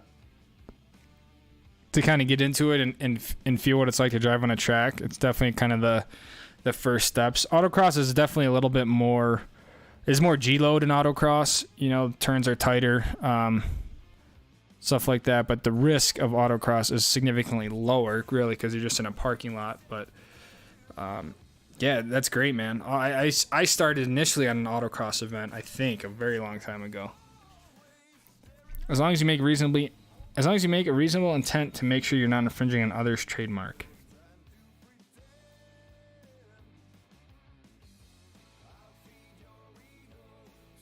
What are we trying to trademark? Are we trying to trademark Stoke Squad? And are we trying to trademark just the slogan Stoke Squad? Or... yeah, I guess that's all we would do.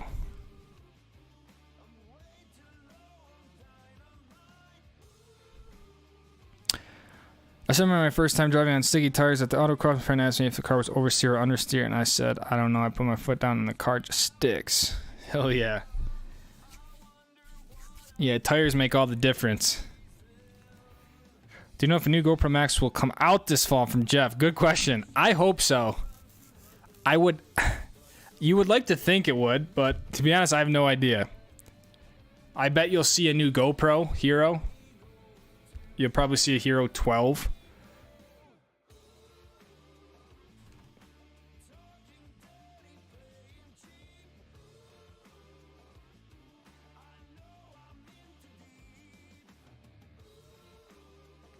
But yeah, I don't know about the Max. I would like to think we would get a new Max. We need an advice video from Papa Joe for us older skiers, injury prevention tips. Yeah, I don't know if Joe's the best person on injury prevention. That dude has had a ton of injuries in his life, but yeah, we could do more Papa Joe advice slash yeah, just Papa Joe in general.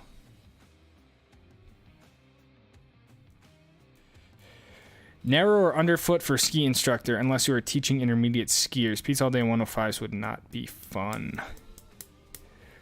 Yeah, good point. That's what I said. I don't know what exactly you're teaching if you're just doing like beginner stuff. Whatnot. I'm not a good person to recommend skis because I always like a bigger ski. And I'm just not as ski technical as most people are. I just get the skis and just use them, you know. I'm not super short of like the underfoot. That's about it. How much powder is there? Is there a lot of powder? I'll go with a bigger ski. Is there not as much powder? I'll go with a smaller ski. And for a lot of people, 106 is like a big ski. And for me, that's a pretty damn narrow ski. But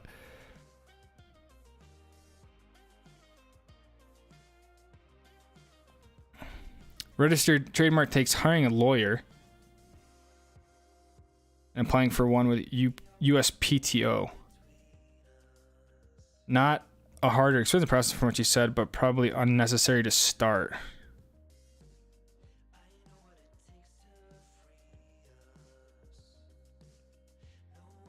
So you have to have a lawyer to do a registered trademark. It takes hiring one.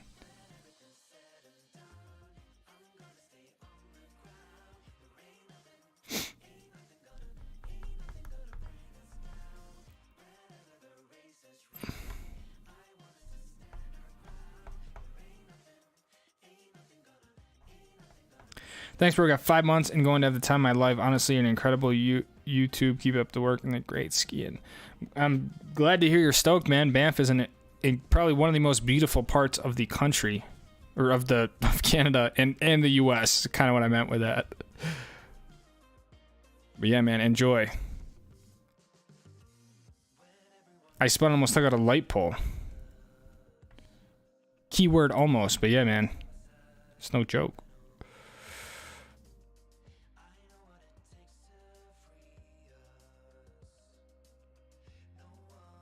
Okay, bro, so def 100 wide max, and I'm guessing skis with a lot of edge. Got to get my level 1 and 2.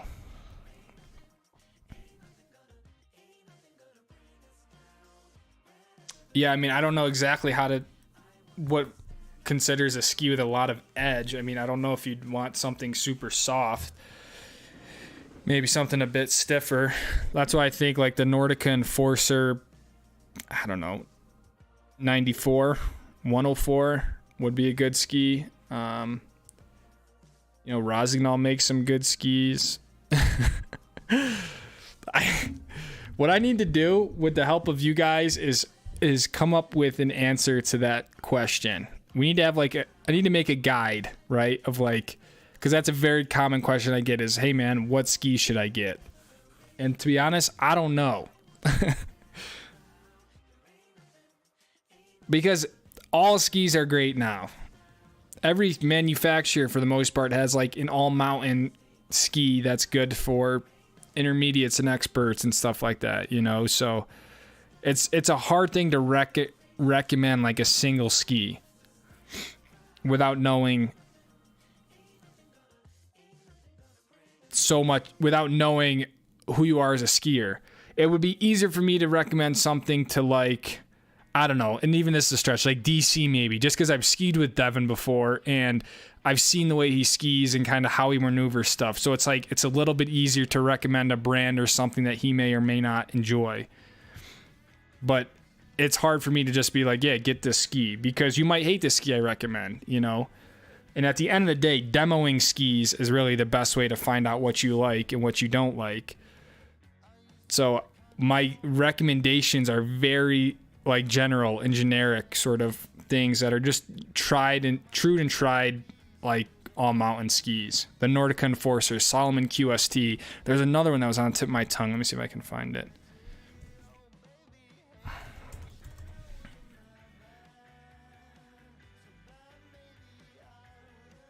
The Fisher Ranger, that was the other one. I think that would be a little bit more specialized.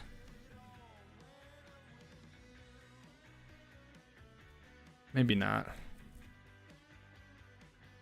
But that's why I don't really recommend, that's why I never really say get the Armada ARV 106, because I don't think that's someone who's looking for like an all mountain do it all ski. I don't really know if that's the best one for them to get.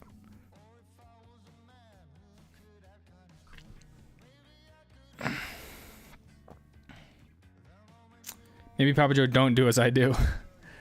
Joe sounds like the perfect person to teach injury prevention. He would definitely have good advice and tips on it. But I'm sure it'd be like what Eric says. I'm sure he'd tell you you got to work out, you know, like strength train, have a healthy diet, you know.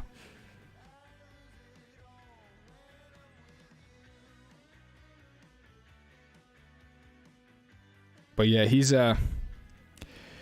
I think the cooler video would be Joe going over all of his injuries and the surgery he's had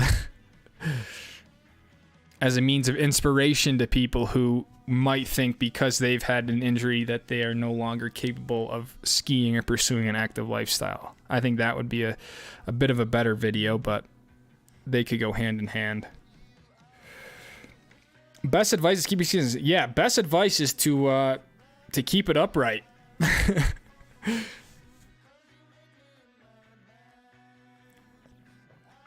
I'd stay under 100, preferably under 90. Damn. Had a second cortisone shot. Hopefully this one calms down the IT band. It gets old. Oh, that's rough, Bon.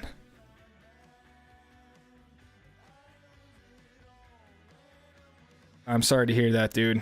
Hopefully the cortisone shot helps, but a spicy IT band I could see gets very old.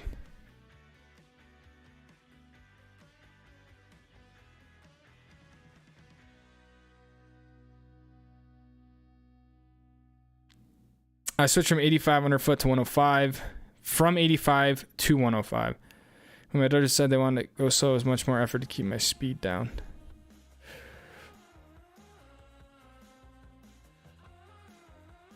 Yeah, I mean, I could definitely understand, you know, there's more mass underneath your feet. It's going to be harder to slow down.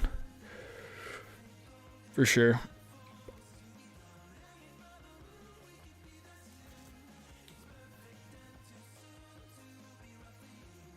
A bigger ski on the other side is going to be more stable to go faster when you get it up to speed as well. But that's why there's so many little variables, you know, like right there. Are you skiing with kids? Like that impacts the size ski you need to wear.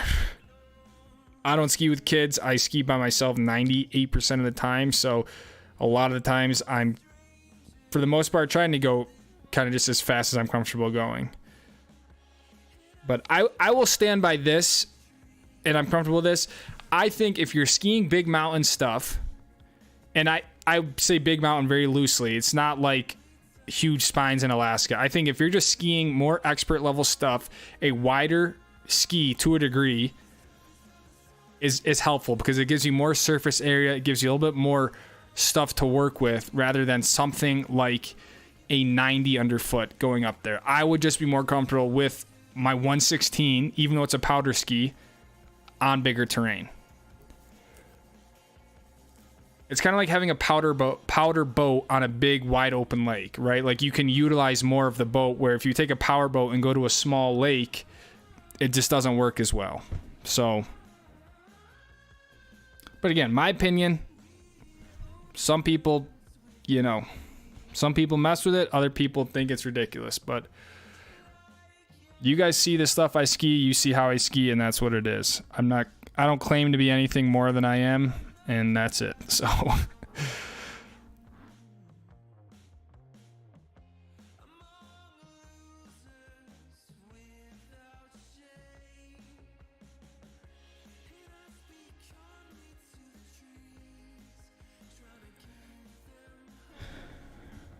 And all this trademark stuff. You don't need a lawyer. That's a good point. It's like you don't need a lawyer, but have fun reading through all this stuff.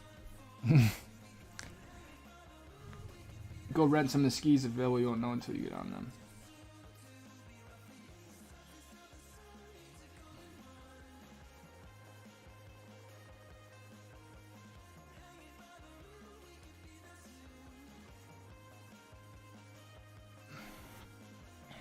Are you in Mammoth now? I'm not in Mammoth right now. No, I'm still in Utah. Got some good advice. Nice. Lucas, have you seen the clip on short ass skis like you're ice skating the mountain? You're talking like, what are they called? Snow skates, I think. I used to use those with my friends in the backyard. We'd like build a little jump and use those, and we'd try to throw like 900s and 1080s. But yeah, I don't know. I wouldn't recommend them on the mountain, but... Love the picky post on Father's Day with Papa Joe carrying you by the pool as a kid. Who would have guessed that you would go on to develop a Stoke when I was watching live streams? I know. You know what? My sister sent me that photo a few days before with some other ones, but I'd never seen that before. I thought it was a good photo. I didn't know Joe was as big as he was, man. That dude was a beast. He said that was before he started road biking. He said once he started road biking, he lost a lot of that muscle mass. So,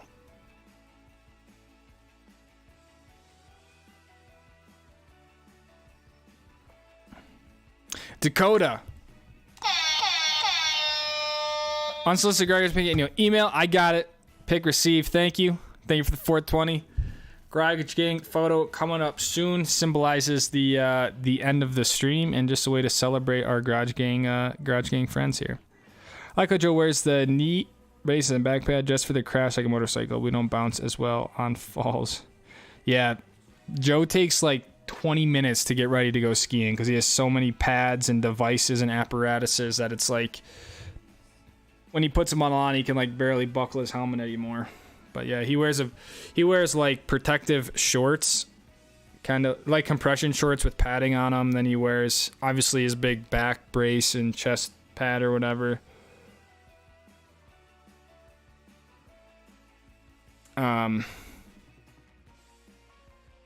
Knee braces. I don't know. We can go through Joe's whole thing, but he is right though. Dress for the crash. You know. Stoke Squad doesn't show up in the search. Let's go. That means we can trademark it. First one worked for a month and a half. Looks like it doesn't. Looks like if it doesn't work, it's a knee replacement. Oh no.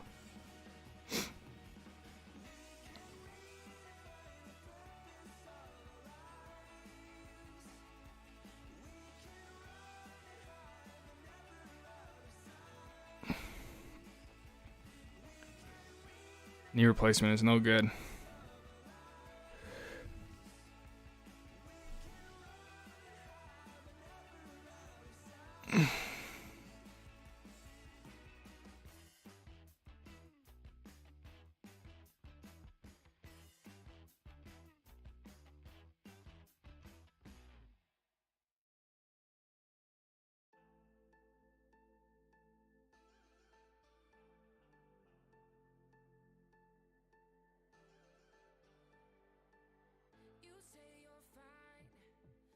I don't know what I mean. I guess what would be like the benefits of trademarking Stoke Squad?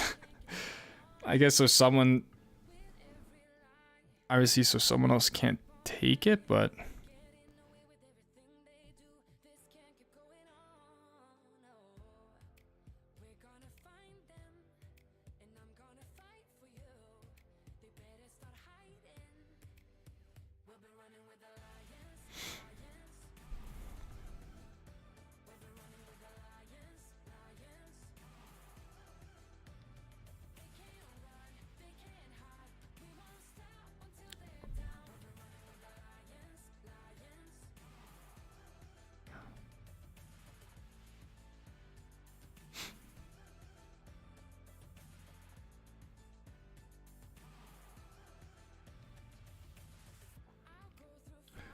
I ski 188 now. Once I was with how my kids would.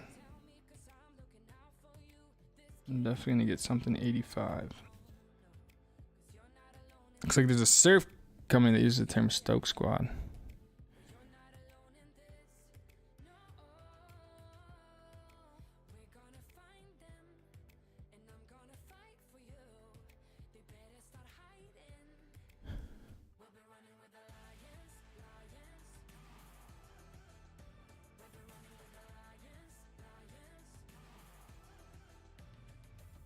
There's Stoke City. It's a football club. That's sick. I just typed in Stoke Squad into Google. Stoke City roster and squad.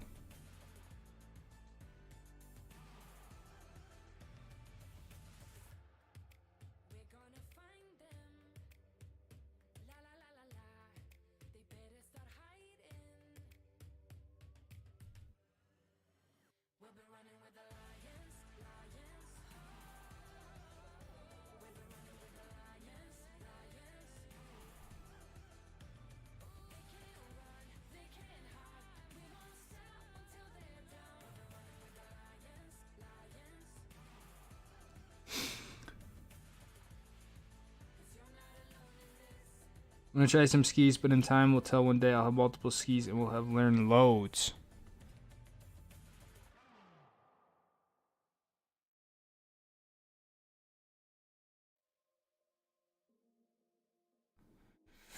That's right, man.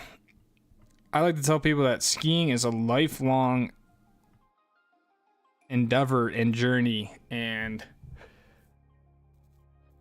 you know, a lot of people are so concerned with, I don't know, skiing a double black, right? Or like getting good, which they should, but you know, don't make sure you enjoy the whole process of skiing and the journey of getting there and all that sort of stuff. You know, so it takes time. And I like to remind people with my videos because it's easy to watch them and think whatever, but I've been skiing for a very long time, you know. I think this will be my 26th year of skiing. So that's longer than some of you guys in here have been alive, and some others not, you know, but I've been skiing really as long as I can remember. So, and there's no substitute for the experience. And that's with anything, whether it's car racing or whatever it is you do, right? There's just no substitute for the experience and the seat time. So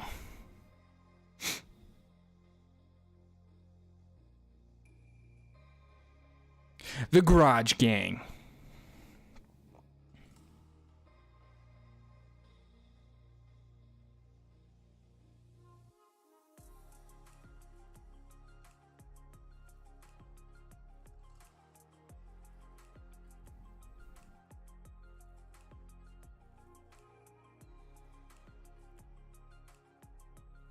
Classic example of some taco joint suing Taco for using Taco Tuesday. Ha! Because they already trademarked it. I see. All right, so is Stoke Squad already trademarked then? Is that what we figured out from the surf company?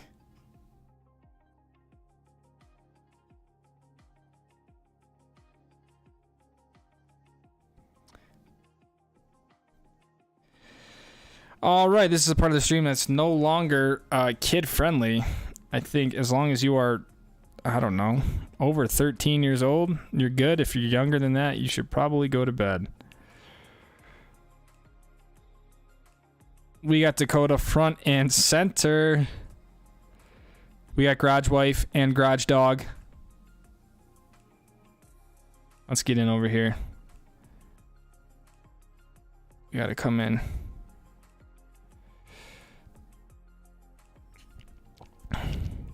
Look at the Garage Dog. Oh, is this a snake? It almost looks like a snake down here.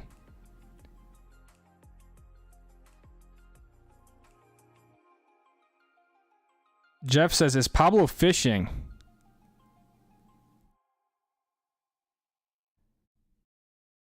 It sure looks like Pablo is fishing, doesn't it? It looks like he caught the pillow. I don't know what's going on back there, actually. And that's the beauty with these garage gang photos. The more you look at them, just the more you kind of get in a state of perplexion of like, what the heck is actually going on here?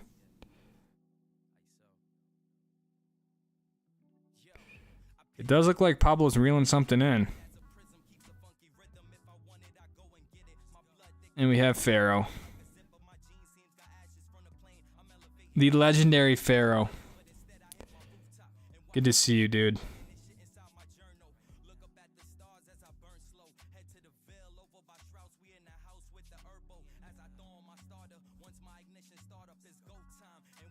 We're slowly losing members.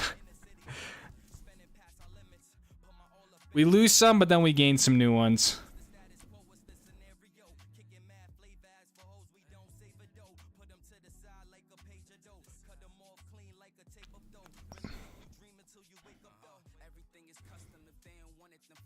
So much love for the garage gang in here, dude.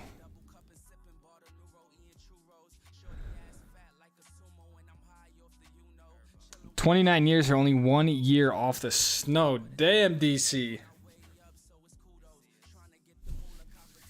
That's why Devin's an animal, especially in the trees. If you guys come to the Stoke Squad meetup and you find yourself with Devin, I would proceed with caution. All right, that's all I'm saying. You got to sign a waiver if you're gonna ski with Devin. Oh no, my virgin eyes. Yeah, that's what I said. This is no joke. If you're underage here, you will be scarred for life. Bile, thanks for the help, Lucas. You're the best, bro, from Max. Hell yeah, man. Have a good night. Glad it was helpful. Endless Stoke is registered. That is right. You can't even count all the Stoke that's in here.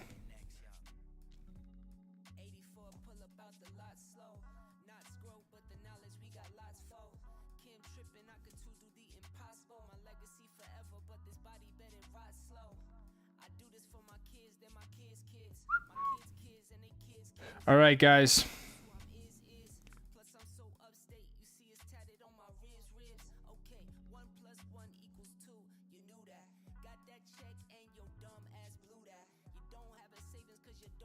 Thank you for a great stream. I appreciate all you guys. I'm headed to Mammoth. I'm dropping a new ski video tomorrow. And that's kind of where we're at.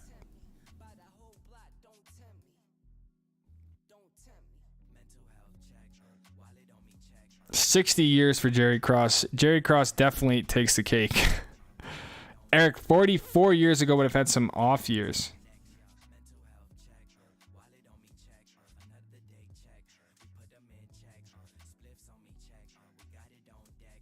Why is his shirt pulled over his head? Bond, that is stuff we just don't know. Chris Noddy jumps back in. Damn, we thought Chris was gone, but he said no way, he's coming back. Are you racing Florida Winter Tour next year? Freeride World Tour. I think if that's what you mean, probably not. His shirt is on his head because he is a cornholio. He needs TP for his bunghole. Bonnie's cornholio.